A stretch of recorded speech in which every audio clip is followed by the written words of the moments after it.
गीता भगवान की जय। आज हम रोज के बाद गीता का 16वां अध्याय वाक्य बोलेंगे और फिर उसको थोड़ा सा समझेंगे। तो अब मैं शुरू करती हूँ 16वां अध्याय हिंदी में। और श्री भगवान अनुवाद। श्री भगवान बोले, भय का सर्वथा अनुभव, अंतःकरण की पूर्ण निर्बलता, तत्व ज्ञान के लिए ध्यान योग में निरंतर दृढ़ स्थिति और सात्विक दान, इंद्रियों का दमन, भगवान देवता और गुरु जी की पूजा तथा अग्निहोत्र आदि उत्तम कर्मों का आचरण एवं वेद शास्त्रों का पठन पाठन तथा भगवान के नाम और गुणों का कीर्तन, स्वधर्म पालन के लिए कष्ट सहन और शरीर तथा इंद्रियों के सहित अंतःकरण की सरलता, मन वाणी और शरीर से किसी प्रकार भी किसी को कष्ट न देना, यथार्थ और प्रिय भाषण, अपना अपकार करने वाले पर भी क्रोध का न होना, कर्मों में कर्तापन के अभिमान का त्याग, अंतःकरण के उपरति अर्थात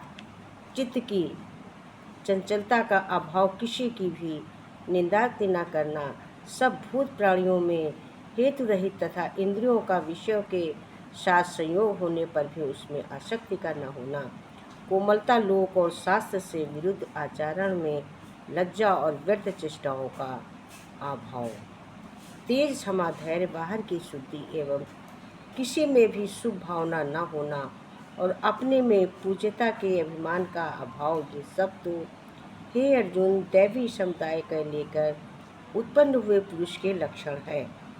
हे पार्थ, दाम्य, घमंड और अभिमान तथा क्रोध, कठोरता और अज्ञान भी ये सब आसुरी संपदा को लेकर उत्पन्न हुए पुरुष के लक्षण हैं। दैवी संपदा मुक्ति के लिए और आसुरी संपदा बांधने के लिए। दैवी संपदा मुक्ति के लिए है और आसुरी संपदा बांधने के लिए मानी गई है। इसलिए हे अर्जुन, तू शोक मत कर, क्योंकि तू दैवी संपदा को लेकर उत्पन्न हुआ है। हे अर्जुन, इस लोक में भूतों की श्रेष्ठ यानी मनुष्य समुदाय दो ही प्रकार का है, एक तो दैवी प्रकृति वाला और दूसरा आसुरी प्रकृति वाला। उनमें से दैवी प्रकृति वाला तो विस्तार पूर्वक कहा गया है। अब तू आसुरी प्रकृति वाले मनुष्य समुदाय को विश्वास पूर्वक मुझसे सुन।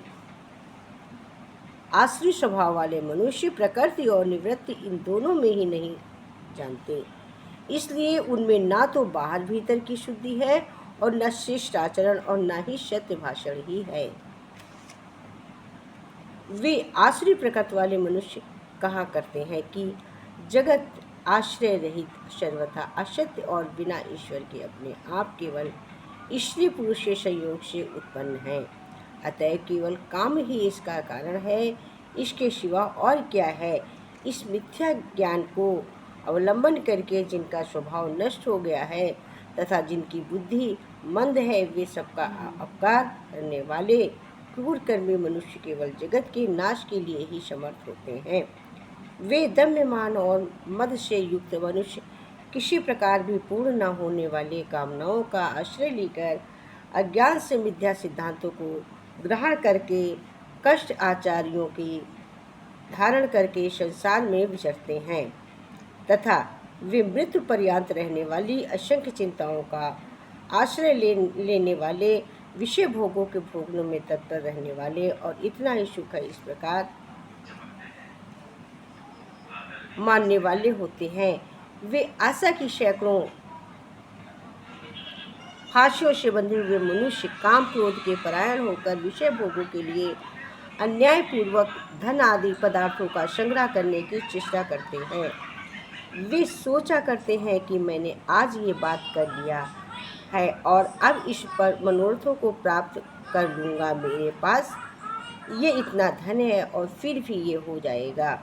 पर शत्रु मेरे द्वारा मारा गया और उन दूसरे शत्रुओं को भी मैं मार डालूंगा। मैं ईश्वर हूँ, ऐश्वर्य हूँ, भोगने वाला हूँ, मैं सब सिद्धियों में युक्त हूँ और बलवान तथा सुखी हूँ।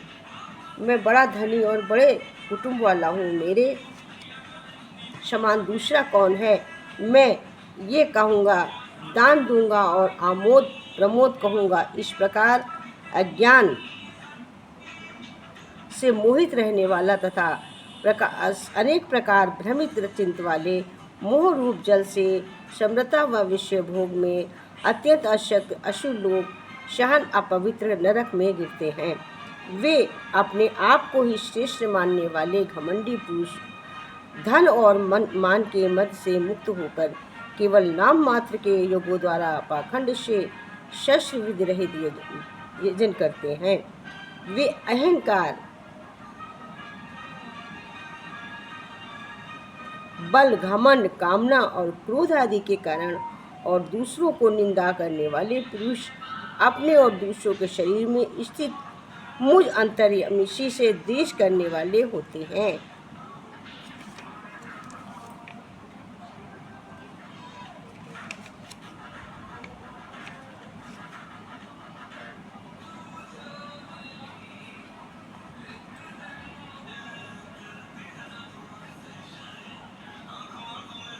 अब मैंने इसको आज 18 तक बोला है। अब यहाँ पर ब्रेक कर देते हैं, इतने का समझ लेते हैं। आगे का अध्याय मैं कल बोलूँगी। अब इसको मैं इतनी की पहले अच्छे से समझते हैं, फिर कल आगे का बोलूँगी। अच्छी बात ये बोली है कि परमात्मा के स्वरूप को तत्व से जानने के लिए सच्चिदानंदन घन परमात्मा के स्वरूप में एक ही भाव से ध्यान की निरंतर गर्त स्थिति का ही नाम ज्ञानोपदी स्थिति समझना चाहिए। अतः अंतःकरण और इंद्रियों के द्वारा जैसा निश्चय किया हो वैसे का वैसा ही प्रिय शब्दों में कहने का नाम सत्य भाषण अपनाकर श्रेष्ठ पुरुषों की उस शक्ति का नाम तेज है कि जिसके प्रभाव से उनके सामने विषयासक्त और नीच प्रकृति वाले मनुष्य भी प्रायः अन्यायचरण से सुख कर उनके कथनानुसार श्रेष्ठ कर्मों में प्रवृत्त हो जाते हैं।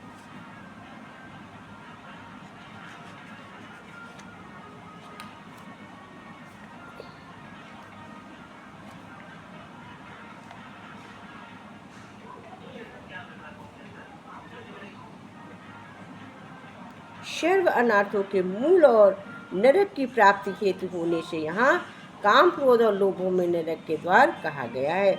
अपने उद्धार के लिए भगवद अनुसार बरतना ही अपने कल्याण का आचरण करना है और स्वार्थ रहित सबका हित करने वाला, पक्षपात रहित दोनों ओर की भलाई करने वाले को कहते हैं।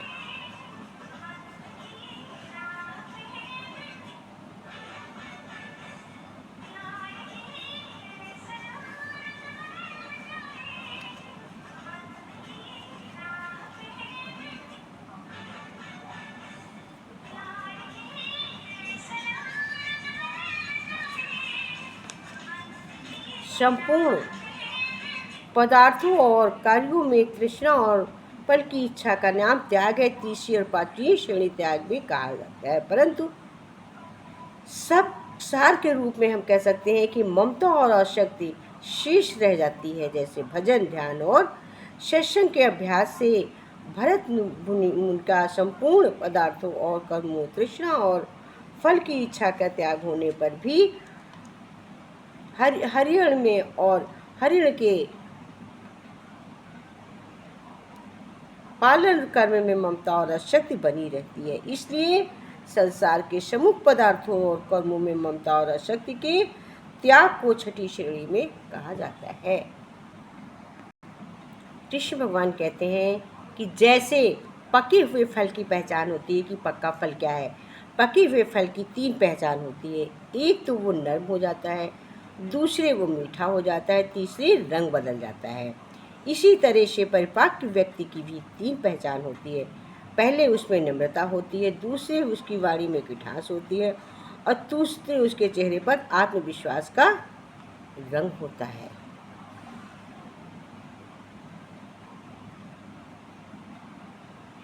कहते हैं, भगवान कहते हैं कि रिश्तों को निभाने के समय किसी के आगे इतना मत झुको कि उठते वक्त सहारे की ज़रूरत पड़े, क्योंकि जो आपको झुका रहे वो आपके उठने में कभी मदद नहीं करेगा, और जो रिश्तों को झुकाने में विश्वास करता है वो कभी रिश्तों को निभाने में विश्वास नहीं कर सकता। ऐसे रिश्ते को उसके छल पर छोड़ देना चाहिए। जो प्रतिकूल जानकर शांत बैठ जाना ही अच्छा है।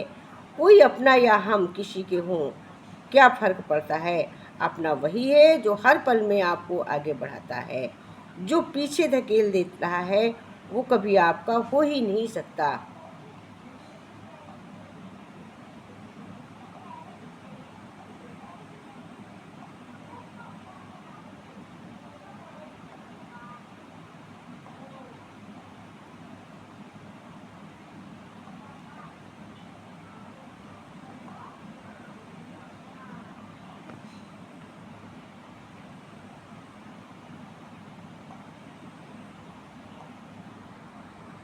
वैसे ही मन, वाणी और शरीर से किसी प्रकार भी किसी को कष्ट न देना, क्रोध न करना, किसी की निंदा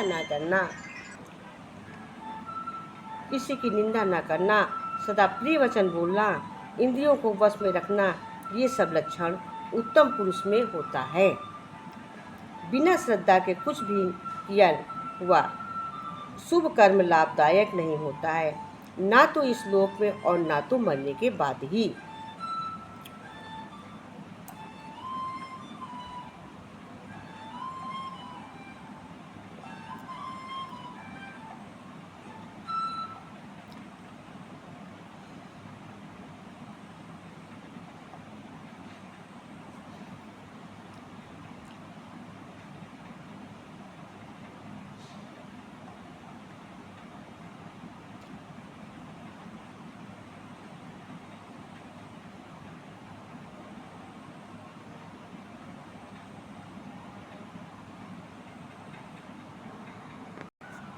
भगवान कहते हैं, व्यर्थ चिंता है जीवन की, व्यर्थ है मृत्यु का भय। आत्मा को ना पार पाते शास्त्र, अग्नि या समय। पंचभूतों की बनी ये देह केवल वस्त्र है। आत्मा का जो वास्तविक है घर कहीं अन्यंत्र है परिवर्तन ही सत्य, झूठ सबका साथ है। कुछ न खोना कुछ न पाना, रिक्त रहते हाथ है। ईश्वर स्वयं है सृष्टिशाली, कहाँ उसको खोजना। जो भी होता शुभ ही होता, सब उसी की योजना। कामनाएं फल ही छूटे, वो ही सच्चा कर्म है। ईश्वर चरण में जो समर्पण, वो ही केवल धर्म है। व्यर्थ है चिंता जीवन की, व्यर्थ है मनुष्य का भय। आत्मा को न मार पाते शस्त्र, अग्नि और समय। हरे कृष्ण गोविंद गाते चलो, कृष्णा गोविंद गोपाल गाते चलो। अपनी मुक्ति का साधन बनाते चलो, कृष्णा गोविंद गोपाल गाते चलो। अपनी मुक्ति का साधन बनाते चलो, कृष्णा गोविंद गोपाल गाते चलो। अपनी मुक्ति का साधन बनाते चलो। दुख में तड़पो नहीं, सुख में भूलो नहीं। दुख में तड़पो नहीं, दुख में भूलो नहीं। प्राण जाए मगर नाम भूलो नहीं। प्राण जाए मगर नाम भूलो नहीं। कृष्ण गोविंद गोपाल गाते चलो, अपनी मुक्ति का साधन बनाते चल। गोविंद गोपाल गाते चलो, अपनी मुक्ति का साधन बनाते चलो। मुरली वाले को मन में रिझाते रहो, मुरली वाले को मन में रिझाते रहो। कृष्ण गोविंद गोपाल गाते चल, मुरली वाले को मन में रिझाते रहो।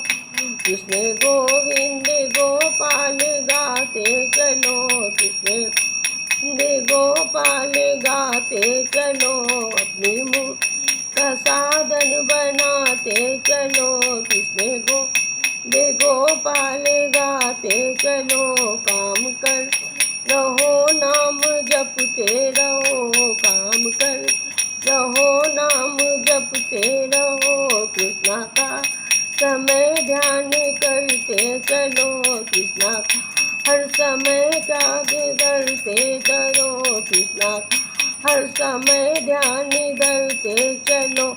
जिंदगी के हर एक नाम मिटाते चलो, जिंदगी का हर गम मिटाते चलो। काम करते चलो, नाम जपते चलो, कृष्णा हर समय ध्यान धरते चलो। जिंदगी के हर एक गम मिटाते चलो, कृष्ण गोपाल गाते चलो, कृष्ण गोविंद गाते चलो। अपनी मुक्ति का साधन बनाते चलो, अपनी मुक्ति का साधन बनाते चलो। कृष्णा गोपाल गाते चलो। बोलो भक्त बिहारी लाल जय, कृष्ण भगवान की जय, गीता भगवान की जय। हरि ओम तस्सत, हरि ओम तस्सत।